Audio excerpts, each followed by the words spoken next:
இயக்கம். இந்த இயக்கம் அம்மா என்ற ஆன்மாவில் உருக்கப்பட்ட இயக்கம்.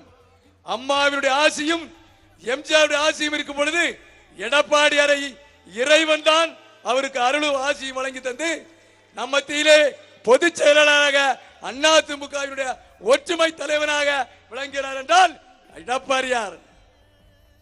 அவர் சேவலிலே வெற்றி பெற்றார். எனக்கு நன்றாக தெரியும். நான் நாடாளுமன்ற உறுப்பினராக இருந்தேன். மாண்பு அம்மா அவர்கள் அவருக்கு அமைச்சர் பதவி கொடுத்தார். மத்தியிலே வேண்டாம் என்று சொல்லிவிட்டார்.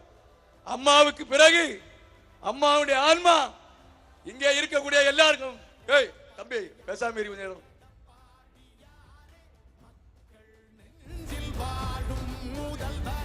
இறைவன் இல்லாத இடமே கிடையாது. இந்த இறைவன் யாருக்கு ஆசி வழங்கியிருக்கிறார்? எத்தனையோ பேர் இந்த இயக்கத்தில் இருந்திருக்கலாம், குழப்பம் பண்ணிருக்கலாம். குழப்பம் பண்ணக்கூடியவன் ஒரு நாளும் வாழ்ந்த சரித்திரம் கிடையாது. இந்த இயக்கத்தால் பயனடைந்தவர் இன்று கிடையாது. இந்த இயக்கத்தால் சம்பாதித்தவர் கிடையாது. ஆனால் இந்த இயக்கத்தை கட்டி காத்து ஒப்பற்ற தலைவனாக, ஏழை எளிய மக்களுடைய ஒரே தலைவனாக, காசு இல்லாட்டாலும் பரவாயில்லை, இந்த இயக்கத்தை நான் வழி நடத்தி செல்கிறேன். அப்பேற்பட்ட பொதுச் செயலாளர் இன்றைய தினம் இந்த வேட்பாளர் பசிலியான் அவர்களையும் ராணி அவர்களையும், கன்னியாகுமரி நாடாளுமன்ற வேட்பாளராக பசிலியான் அவர்களையும், விளவங்கோடு இடைத்தேர்தல் வேட்பாளராக ராணி அவர்களையும் அறிவித்திருக்கிறார்கள். இங்கே இருக்கக்கூடிய தொண்டரிடம் நன்றாக தெரியும். கிட்டத்தட்ட 25 கூட்டம் போட்டிருக்கிறேன். அத்தனை கூட்டத்திலும் இந்த வேட்பாளரை நீங்கள் எடப்பாடியாருக்கு பரிந்துரை செய்வீர்களா? அதற்கு பிறகுதான் எடப்பாடியார் அவர்கள் இந்த வேட்பாளரை தேர்வு செய்தார். ஏதோ தானே சும்மா இல்லை. வாயில வந்தவன் எவன் வேணாலும் என்ன பேசிட்டு போறான், எப்படி வேணாலும் நம்ம போடலாம். ஆனால் ஒவ்வொரு கூட்டத்திலும் கிழக்கு மேற்கு மாவட்டத்தினுடைய நிர்வாகிகளிடம், அத்தனை நிர்வாகியிடம் இந்த வேட்பாளரை நீங்கள் எடப்பாடியாருக்கு பரிந்துரை செய்வீர்களா என்று கேட்டேன். உண்டா இல்லையா? ஆகவே சற்று சிந்தித்து பாருங்கள். நீங்கள் சொல்லிதான் நான் என்னுடைய முயற்சியால், இங்க இருக்கக்கூடிய தொண்டருடைய முயற்சியால், எம்ஜிஆருடைய ஆட்சியால், அம்மாவுடைய ஆட்சியால் எடப்பாடியார் அவர்கள் இந்த வேட்பாளரை உங்களுக்கு அறிமுகிச்சிருக்கிறார். பசிலியான் ராணி மேற்கு மாவட்டத்தினுடைய நிர்வாகியிடமே கேட்டேன், உங்களுக்கு யாருக்காவது விருப்பம் இருந்தால் the door is opened by our general secretary, யாருக்கு வேணாலும் கதவு திறந்திருக்கிறது.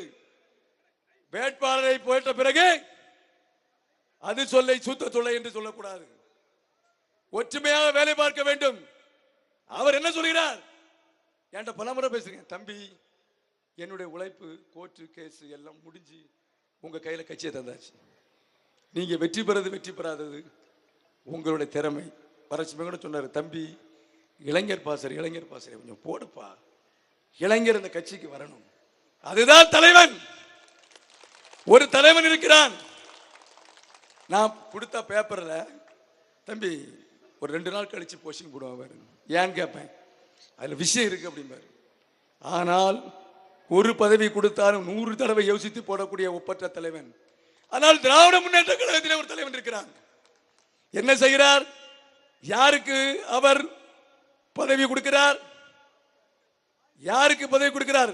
அவருக்கு யார் சாதனை படைக்கிறாரோ, ஸ்டாலினுக்கு யார் சாதனை படைத்து ஸ்டாலினுடைய மகனுக்கு சாதனை படைக்கிறாரோ, ஸ்டாலினுடைய மருமகளுக்கு யார் சாதனை படைக்கிறாரோ, அந்த சாதிக்கு என்ன பதவி கொடுத்தார் தெரியுமா? அயலக நாட்டினுடைய துணை செயலாளராக வட சென்னை மாவட்டத்தை கொடுத்துக்கிறார். இதுதான் இந்த தலைவருக்கும் அந்த தலைவருக்குள்ள வித்தியாசம்.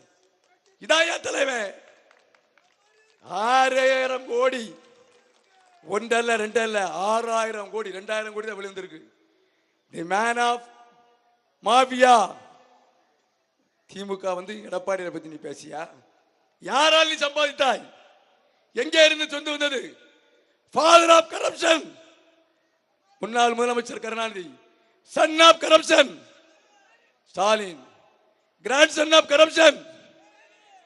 இதுதான் திராவிட முன்னேற்ற கழகத்துக்கு கிடைத்த சிம்பல். சாப்பா நாடாளுமன்ற லைப்ரரியில் சென்றால் 2 தடவை திராவிட முன்னேற்ற கழகம் டிஸ்மிஸ் செய்யப்பட்டிருக்கிறது. ஒரு தடவை சார்ஜ் ஃபார் கரப்ஷன். அடுத்த தடவை எல்இடி, அதாவது நீங்கள் தீவிரவாத இயக்கத்தை ஊக்கிவிட்டீர்கள் என்பதற்காக 2 தடவை இந்த திராவிட முன்னேற்ற கழகத்தை டிஸ்மிஸ் செய்கிறது. எம்ஜிஆர் அப்படி டிஸ்மிஸ் செய்யவில்லை. இங்கே இருக்கிறார் நமது அவைத்தலைவர் தமிழ்மகன் உசேன் அவர்கள், இங்கே இருக்கிறார் நாஞ்சில் வின்சென்ட்.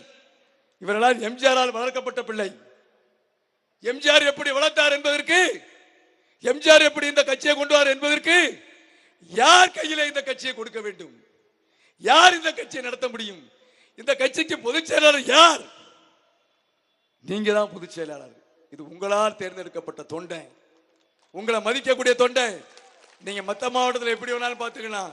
இங்க எங்க ஊர் தொண்டை, இங்க இருக்கக்கூடிய சக்காப்புளத்தில் என்ன சொல்ல இருக்குன்னு பார்க்கக்கூடிய தகுதி உள்ள தொண்டை.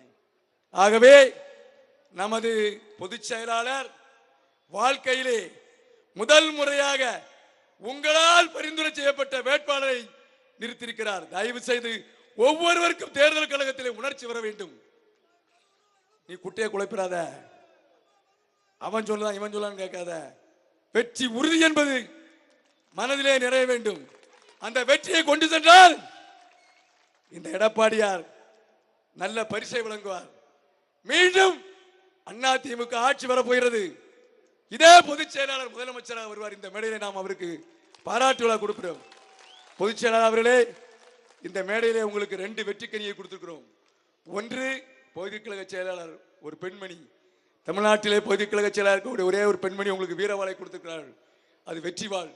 இன்னொரு பெண்மணி தோவாளை ஒன்றியத்தினுடைய பெருந்தலைவி சாந்தினி பகுதியப்பன். அவருக்கு தகுந்த பிரகாரம் அவர் பூக்கடையிலே பூவை கட்டி கொண்டு வாழும் இரட்டையிலையும் கொடுத்திருக்கார்கள்.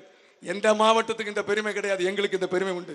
ஏனென்றால் நீங்கள் பொதுச் செயலாளராகி நாடாளுமன்ற வேட்பாளரை அறிமுகம் செய்யும் பொழுது அந்த வேட்பாளர் வெற்றி பெற வேண்டும், வெற்றி பெற வேண்டும், வெற்றி பெற வேண்டும் என்ற எண்ணத்திலே உங்களிடமிருந்து நான் கேட்பதெல்லாம் நமது பசிலியான், பாவமான பசிலியான், பால்வளத்துக்கு சொந்தமான பசியான். பசிலியானிடம் பசை இருக்கிறது என்று நீ ஆடு விடாதே. பசிலியானிடம் பசை இருக்கிறது, ஆனால் ஒரு லிமிட் தான் அவரால் பசையை இழக்க முடியும். அருகிலே இருக்கிறாள் ராணி. அவள் இந்த தேசத்தில் எலிசபெத் ராணி அல்ல, ஒரு குழுவை வைத்து நடத்தி கொண்டிருக்கிறாள். நீ ஏதோ அவள் எலிசபெத் ராணி என்று குழுவை நடத்தினால் பல கோடி இருக்கும் என்று சொல்கிறாய், நினைத்து விடாதே. ஆக பாசமுள்ள பசிலியானும் ஏழையான ராணியும் பேருக்கு சம்பந்தமில்லாத இருவர்கள் வேட்பாளர் வந்து விட்டார்கள்.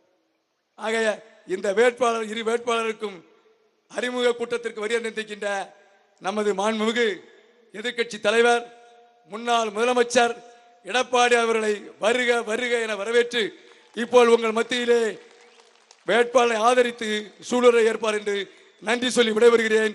நன்றி, வணக்கம். உங்கள் ஓட்டு, உங்கள் ஓட்டு, உங்கள் ஓட்டு. நன்றி, வணக்கம்.